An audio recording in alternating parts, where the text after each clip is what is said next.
Fáilte rih cách go héag sé hhéir inniuh, agus is braling bheith an seo libh chun na halaíontóirí seo a chur ihar láthair inniuh. Poetry Ireland's passion is to connect people and poetry. We do this because we believe the arts enhance our lives and help us to find and to make meaning, something which has become particularly apparent over these last months as we struggle through this pandemic. My name is Jane O'Hanlon, and on behalf of Poetry Ireland, Éagsha Éireann, I would like to welcome you to this event entitled Poetry of Hope, which is part of the Dublin Arts and Human Rights Festival for 2020.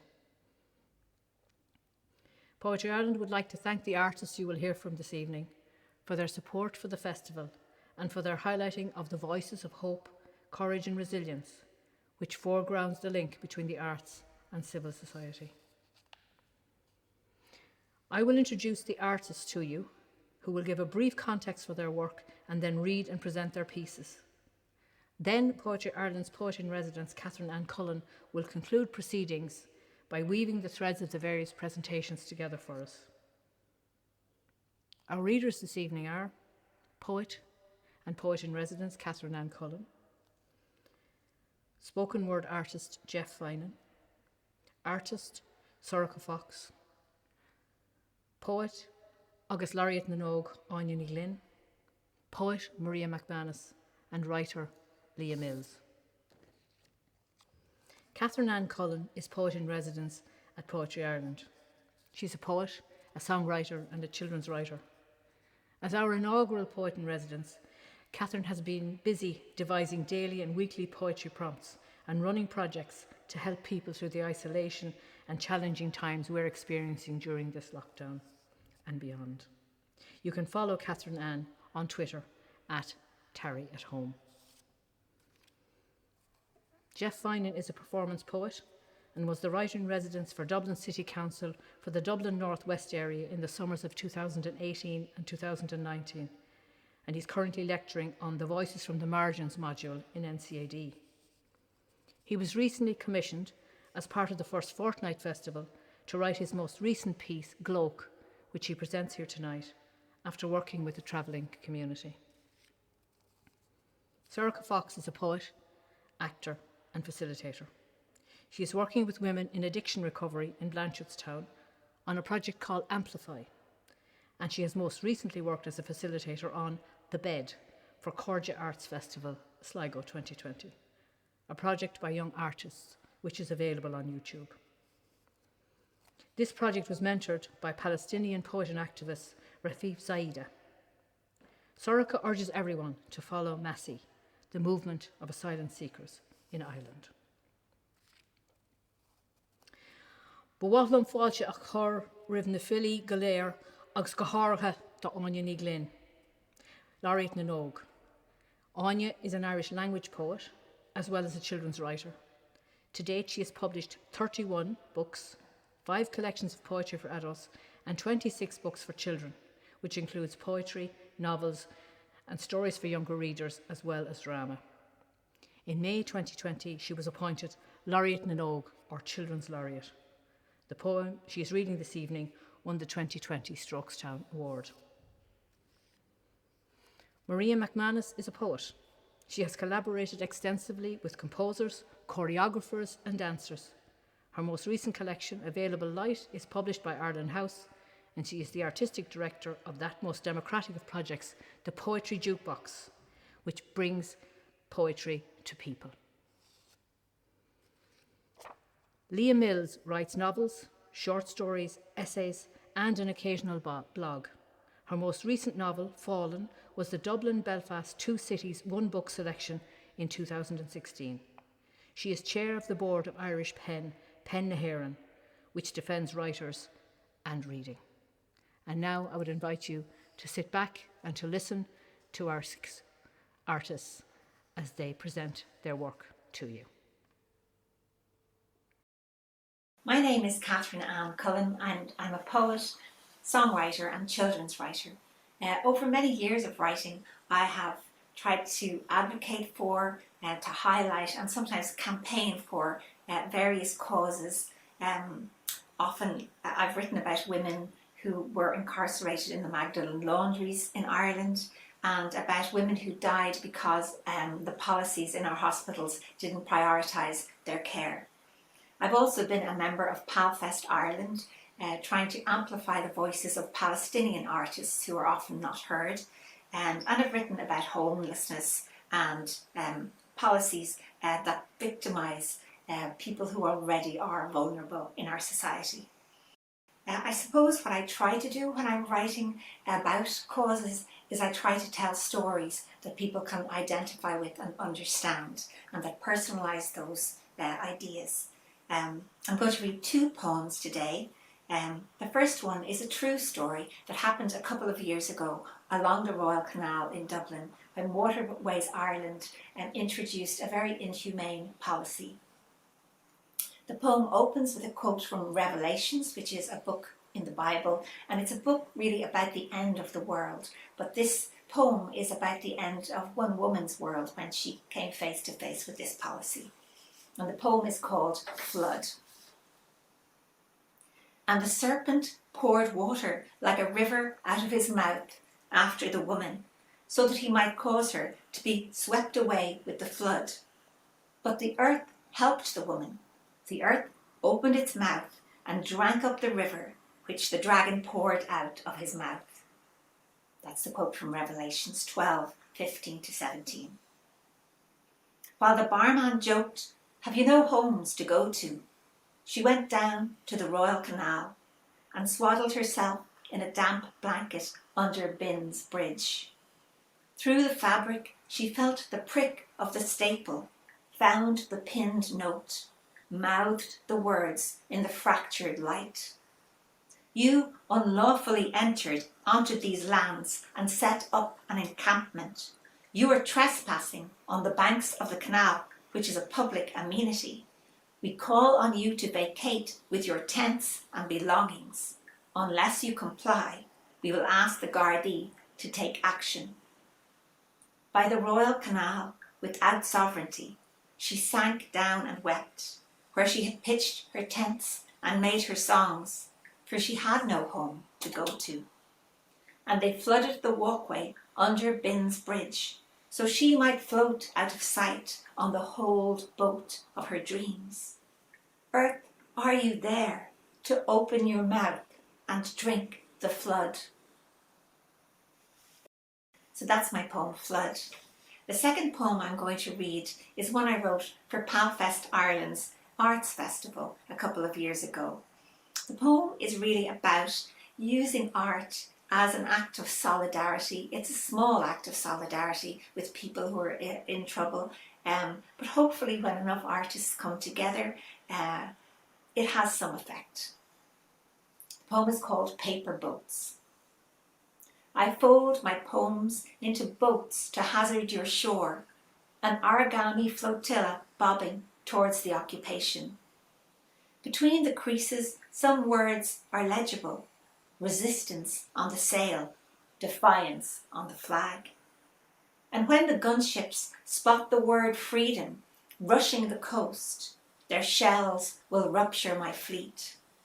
The boats will sink and then rise, or erupt skywards and then fall, scattering rags of verse across the water. But I folded some so artfully that their blind sides might float past security. Perhaps one will beach where children have played, and you will spread it like a map in your hands, and know that someone whose rage is not brave will fold poems into boats to open on your sands, till on every shore are hands folding boats, and your waters are white with fleets of our hopes. Hi, my name is Jeff Finan and I'm an Irish poet. I perform under the name The Poet Jeff. I suppose with a lot of my poetry I'd be classified as a social poet because of some of the issues I've tackled in it, like the gentrification of Dublin 8 or more recently the homelessness crisis that's in Ireland. And the piece I'm going to read for you today is a piece called Gloke, which came about by working with the travelling community for 4 or 5 months. We were exploring the issue around mental health in the community, and this poem is the lived experiences of the men of those workshops. Gloke. Child is woken. Excitement rises. Child's about 4 or 5 now, his mother's boy. Eats his breakfast and asks what it'll be like. Today's his first day in junior infants, and the whole summer seemed to lead to this moment. His parents look on with pride. His face is washed, his uniform ironed, he leaves the family home. Across the grassy lands that protects him, and through the gates. Sees all the children with the same worry and excitement in their face. It quickly becomes his new favourite place. Years go by and the school work is getting harder, and for the first time now he's classified as a traveller. What's that, he asks. It's what you are, says this kid in the yard. It's why you're different to me. But he doesn't seem different as far as this young boy can see, so he goes back home. Waits until his parents are all alone and asks, am I a traveller? Of course you are, son. What does that mean? It means you come from a very exclusive ethnic minority. We're different than the general population. Our traditions have been passed down through time and generations. We used to roam the country helping locals, and we did it with pride. Even during the famine we had the skills to survive. We're good with our hands. Hard workers that could toil any land. We can fix anything that's broken, and we're good with the irons. We're a really close community, where the most important thing is family, and that's why you're so important to us. Child smiles. He feels special. Goes to school, and soon there's a turn in this table. Kid shouts, you're not special, you're scum. I'm not allowed to play with you. My ma told me where you're from. Child stands alone. He's not sure what he's done wrong. He grows up, starts seeing other inequalities. Like, why is it only travellers that have to live at the edge of a motorway? And why isn't there any running water on his side? He was taught in school that this was a basic human right, just like sanitation. But there's no toilets on his side either, just 4 portaloos between over 50 people.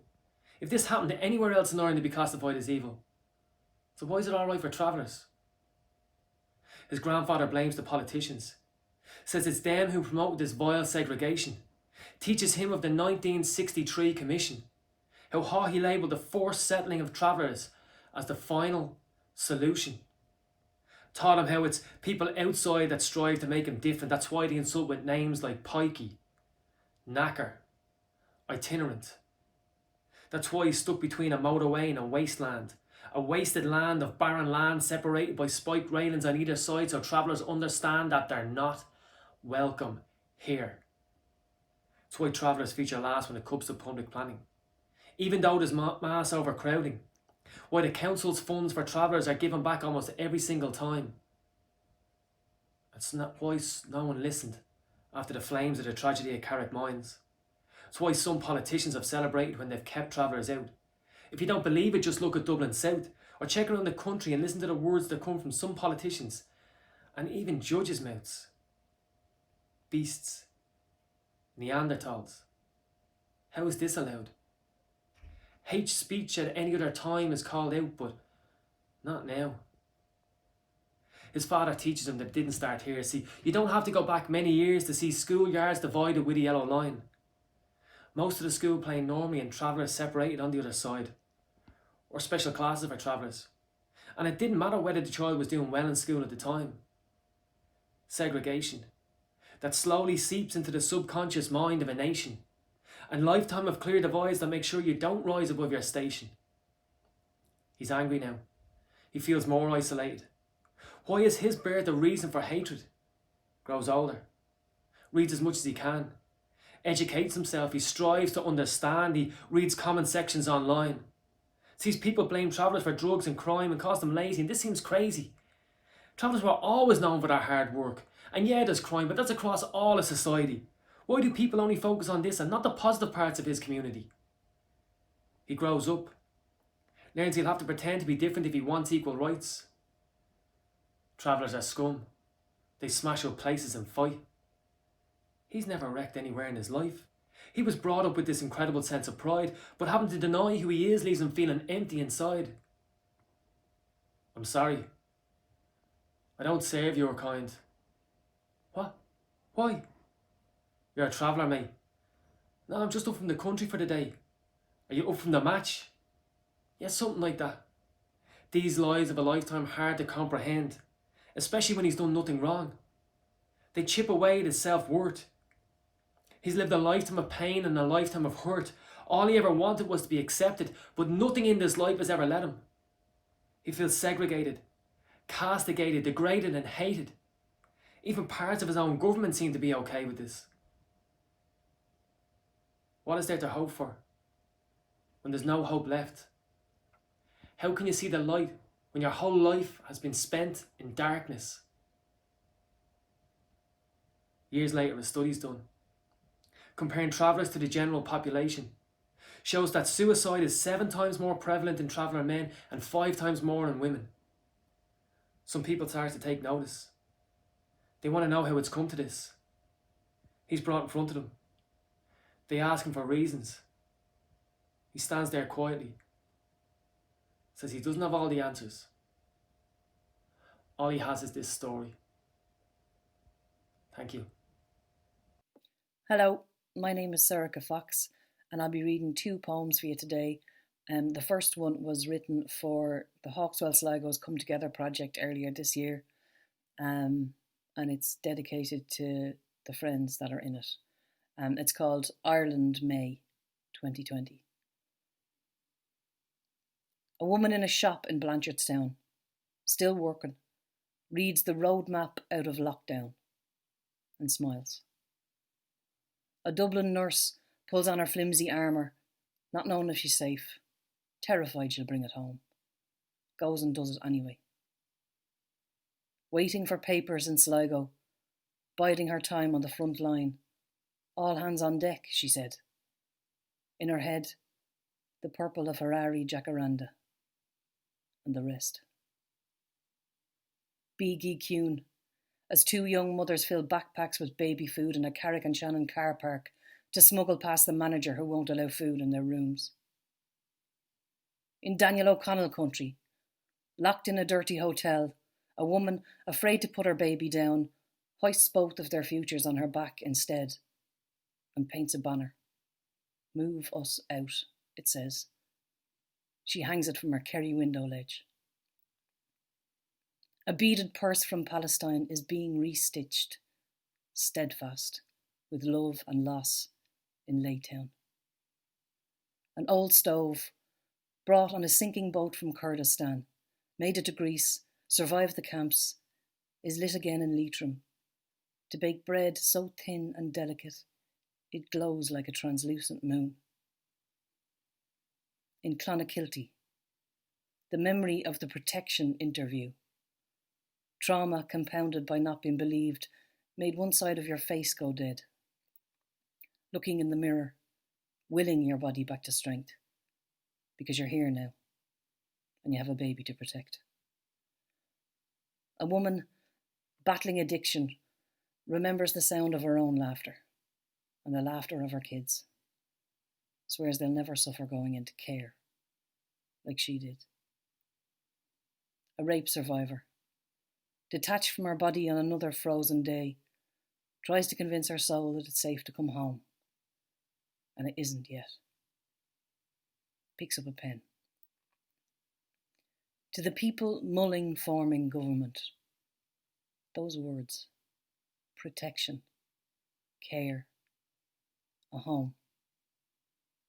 We'll be taking those words back now, because we need them. And you've never known what they've meant. And we have a country to run. A woman whispers into her phone, alone. She asks for help. He watches her. The face through the net curtains, a clenched fist she thought was love. She'll pay for this. She knows. But she's had enough.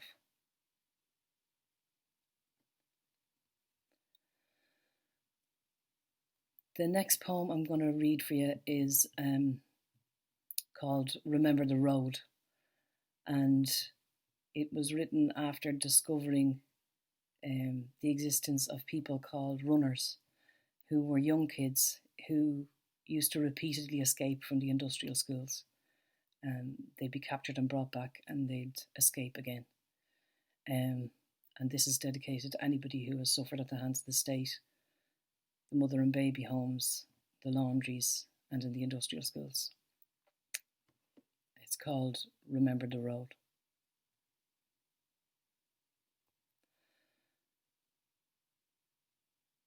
I am a pebble on a Galway road. I am 9. My escape is 1 hour old. Glass, sharp stones, blisters on my soul. I'm running. The air is burning in my throat. My eyes are bleared with tears I can't see from the cold. I got out. I got out. I got out onto the road. I got out to where the small town bleeds to green. I can hear the tinkle of a cow's bell. I can hear the birds sing, but I can't stop. I can't stop. I can't stop yet. I can see a bridge. There's a stitch in my side. There's a river. There's a river. There's a river, I think. Could I drink? I lean against the tree. I feel the bark against my skin. The bark. The bark. They're coming. They're coming with the dogs. They're coming with the dogs to take me back to the place they call a home. They'll break an ankle or a wrist, make me crawl back on my knees. I'm a lesson, so the other little girls and boys can see. Maybe it was the butcher or the woman in number 3. They saw me and they told me. They told me, you see. I know a place called home. I keep it deep inside of me. When I heal and can no longer feel the pain, I'll get out. I'll get out. I'll escape again. I can't help it. I can't help it. Say a prayer for me. I can't help it. I can't help it. I will always be free. My name is Onyani Lynn, and I'm going to read a prose poem that is a poem of witness on many levels. It's a poem about a woman who represents so many women, who represents indeed a whole generation of people who had no voice, no words to speak out about the abuse they suffered or witnessed. Rún oscailte, an open secret. Ní dhéanach an tena bháthir mór an gáire riamh, hiúlach sí le maide nó le cúnamh gúileanna dá meacha le héad ar fáil ach ar nói, bín rud nach bhfuair sí riamh ón seanathair, a bhí díbarthe céisteach sa seomra cúil agus ar nói, níor chuir éon duine éon bhilán irí étilte go maithige a dúirt siad, ach ní dúirt siad éon rud eile, mar nach labhraíoch daoine faoin na rudaí sin an uair sin, mar nach raibh na focail ag daoine, agus fiú dá meach na focail acu, bheith náire orthú iad úsáid. Dhéanach an tena bháthir I féin a ní, I má sin, a líonach sí le crúscín, a líonach sí ón muicéad, a líonach sí ón gadéal hias an bóthir. Bhí sí seang, is gan a bheith ró leidir. Is ní raibh sé éasca lámh an chadéal a luasca, ach ní raibh éon ráha eileice. Seachas a bheith slach agus spalte ag an tart, mar ní raibh seans dá laiad, go raibh sesin sios an bóthir. Leis an muicéad.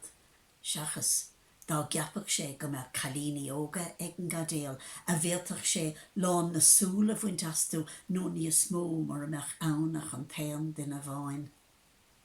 Bhí is ag an tena bháthir nach féad faoi é a throst, ach ní labhraíoch daoine faoin na rudaí sin an uair sin, agus nuair a thosaigh an déagóir óg béaldoris ag cuarsúas máchan, agus nuair a d'imigh sí ar cuairt ada chun ara a thuairt.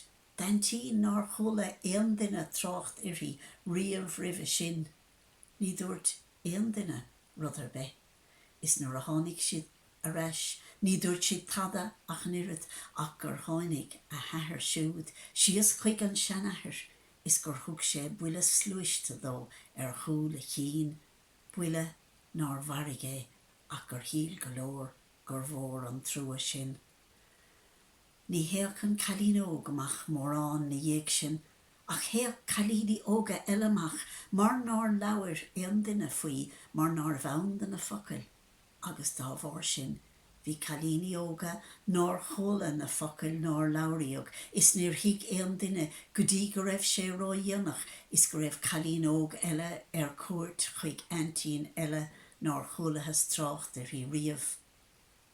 Agus nuair a tháinig siise a reis, tréis 9 mí, Tháinig a hathair agus a huncail ar a bheith an sáirsin dóid túil é chunantí agus slúisad an duinecha agus thug siad inig buile don seanathair. Níor tháinig an seanathair chuig a héin I gceart a riamh agus dhíbar an tenamháthir isteach in ospidéal na sean é le go láthach sé chun báis is ní dhearna é an duine gurán. Gach seans go raibh na daoine bhí in ospidéal na sean róchean le gurán a dhéanamh. Is cínte bhí siad róchean le go gcuireadh an seanathair isteach orthú fiúdalmeach sé an an. Nuair a bhí an tenamháthir ag an gadéal is an buicéad á líana aice, níor chuir éon duine a thuairisc, ná níor luigh siad timpiste na slúistí, cé go leagach duine lámh chinasta éatram ar a ggólan ó ann go chéile. Nuair a fuair sesin bás ar deire, gan iad is cuairteoir a bhainnig ar riamh, thiúil an tenamháthir go dtí na túil iníg na cónra. Gan chóta dubh ná deoir, is nuair a bhí an dornán cré le cahavice mar bachúil don dvaintrach. Rinne si é ar rada a nuas, mar a bheith dornán cloch, álas dá meach an chónra á crústáilice agus bhí. Chnachas ag gadéal an bhaidendar gion, agus ag líana a buicéad, agus gan éon bhaidisiúilice, ach cuma na chuige iri agus gáire ar a béal nach bhacha éon duine sa phróiste le 2 scór bliain. I'm Leah McManus. I'm a poet. I live and work in Belfast. My interest in human rights is really driven by the experience of living and growing up in this context where there were endless questions about justice and human rights being at the heart of all conflicts. This poem is called Stranded. It was written for a production called Turf, which I did in the Playhouse in Derry with the choreographer Eileen McClory and with a community group. Stranded. Did you dream a dream of me? I dream of you. I live time going forward, and still I've one foot in the fact of time and all that's past. I stilled myself, and the saddest thing, my love, the most bewildering, is that I am stranded here, still breathing, and you're gone. I want to comfort you even yet, love, stanch the wounds, kiss the pain away, and hold you. I see the place you fell, that unforgiving ground, and I ask, is there a way that we can mend the world? I'm also going to read the last poem in that sequence, which is called The Anthem to End of Wars. Imagine this: the present a point-blank range, its gift a target so unmissable it is reckless and generous. I carry you on my back. You'll come with me to the river, love, and there above us starlings plume across the blue evening. This is how we will write the anthem to end wars. A song for daylight in the morning, a song of stars in a night sky, swallows embroidering smart new clothes for the city. Something in it calls the winter's wanderers home again, and so the swans come back to us as otherness, bright, the light within them glittering, solid, reliable, worldly. I Promise I will hold your head above the water, love, and trust it will take our weight with ease. Imagine this. The present at point blank range, its gift a target so unmissable, it is reckless and generous.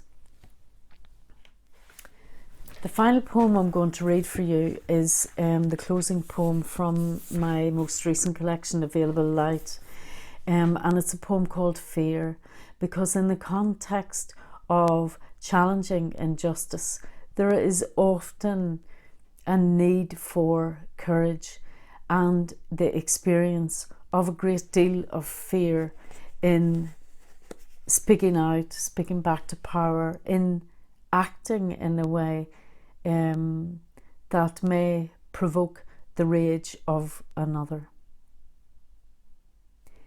Fear. Make a cup for fear. Collect your tears and all the cruel rain, and some night, when earth is at its darkest, those days of absent moon, put the cup out in the open overnight, underneath the stars. In the morning, run your fingers across the flowers of its prayers and drink from it. A salve for the pain, something for the cure. Repeat as necessary. Then go on. Hello everyone, my name is Leah Mills and I'm a writer. My interest in supporting freedom of expression through action started when I heard about the case of Raif Badawi, a young Saudi blogger who'd been sent to prison for 10 years and sentenced to 1,000 lashes for things he had written in his blog. How is it that I can say what I like on my blog and someone else can be imprisoned and tortured for theirs? I took part in demos supporting Raif. I wrote about him, spoke about him, encouraged other people to support him. And then Maltese anti-corruption journalist Daphne Caruana Galizia was murdered. The last thing she did before stepping into the car that blew up and killed her was to write in her blog. Raif was in Saudi Arabia, but Daphne was in Malta, a member of the EU, a country where many Irish people hold bank accounts and have business interests. That really got me thinking. Primo Levi writes that when World War II bit hard in Italy, there was no organised resistance because the people who opposed fascism were already in prison or dead because they had criticised the state. It meant that his generation had to start from scratch. Just because we think it'll never happen here doesn't mean we should look away from what's happening elsewhere. It shouldn't happen anywhere. And we should be vigilant. Never say never. We thought the border was gone for good. Now look. In 2018, 2 journalists, Trevor Burney and Barry McCaffrey, were arrested for making No Stone Unturned, a documentary about the Loughlin Island massacre. Last year, Lyra McKee was murdered by paramilitaries while doing her job as a journalist. We live in a free and liberal democracy, but for how long? In recent years, we've seen unthinkable things happen. Leaders who lie with absolute impunity, the rapid spread of misinformation and online harassment, the rise of populism, the far right, and incitement to hatred.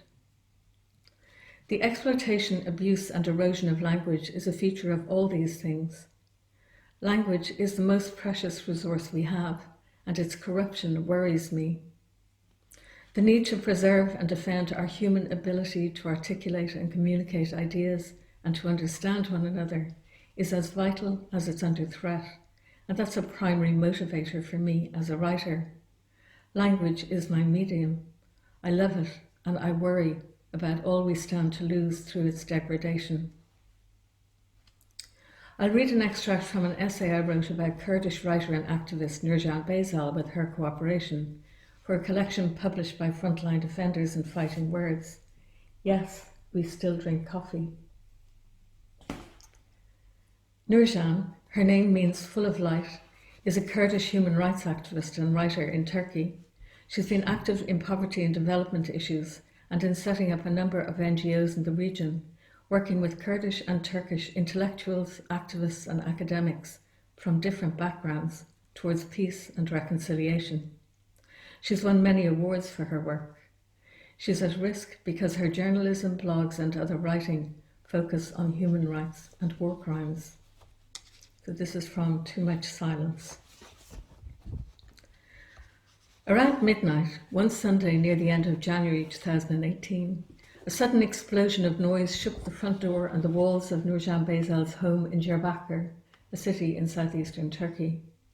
She thought it was an earthquake. Her second thought was that the house was being bombed. Then, as the walls crumbled, she realised it was the police trying to batter their way through her front door. She shouted at her husband, "Take the children! Hide the children!" as 20 masked men with Kalashnikovs burst into her house. She says, "They carried the tools of war as though making an assault on a major terrorist hideout. I thought they had come to kill me. Instead, they took her away to prison." Nurcan was arrested because she posted a series of tweets condemning the Turkish government's military action in Afrin, a Kurdish enclave in northwest Syria, and calling for peace. She's accused of promoting terrorist propaganda and calling for provocative action.